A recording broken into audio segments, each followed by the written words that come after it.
My name is Jesse Spangler, and I'm going to talk to you today about the 2024 Shenandoah Epic Adventure Race. This past weekend, I teamed up with Brian Mayer as Team Brian and Jesse, and we were the overall winners of the race. Having the checkpoints placed in the UTM grid intersections was extremely difficult. Normally, a race director would put a point on an area where it might be something you want to see, or it's on a feature that you can navigate easier to, like a ridge line or a creek intersection. But in this case, putting a point somewhere just because that's where the UTM grid lines cross means that that point could be at a very difficult place to get to. And in this case, in this race, it was. Some of those were extremely difficult. I am torn up after this race. Like, I've got cuts and scratches all over my hand. My teammate Brian had 3/4 length pants on, so his legs were destroyed afterwards, which didn't seem to bother him at all. But they were completely torn up because there was so much just going through very difficult terrain. We used our Garmin Phoenixes a little bit. It was nice to be able to tell the distance, especially on the paddle.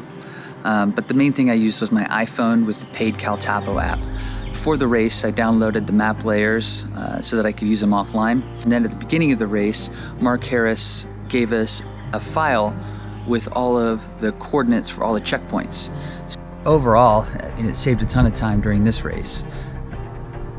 There was no getting lost. Anytime we thought we weren't in the right spot or just wanted to check, we could pull out the phone in a second. Whether it was on my chest or on my arm, I could figure out exactly where we were.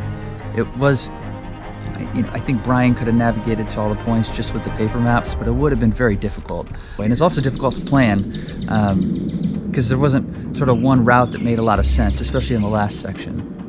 We spent about 30 minutes planning, which ended up being a little more time than I would have wanted. The trek started off with a pretty long gravel section, just walking on a gravel road.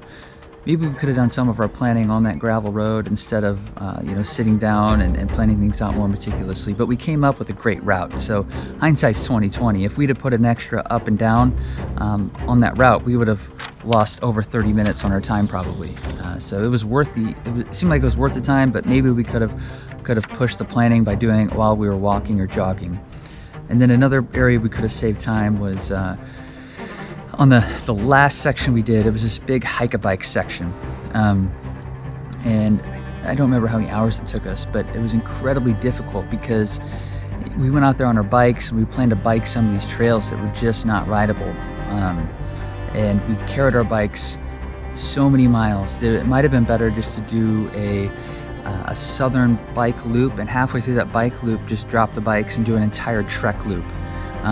But instead we ended up dropping our bikes, doing it out and back on foot for a lot of the points, and the hike-a-bike just got old. And the last 2 or 3 hours of the race, the hike-a-bike just got a little slower. I didn't have as much energy to lift my bike up over things as I did at the beginning of the race. So a lot of hike-a-bike. Although it was nice not getting lost, and it was a good skill to have, a good way to practice using the phone in a wilderness setting. Some of the most fun aspects of adventure racing are trying to navigate to those points using a map and compass. I didn't really like having my phone out. I didn't want to drop it or lose it. But more importantly, the skill of working together as a team to try to find these points in the middle of the night when you could be completely lost, and making sure you don't get lost are one of the best parts of the sport.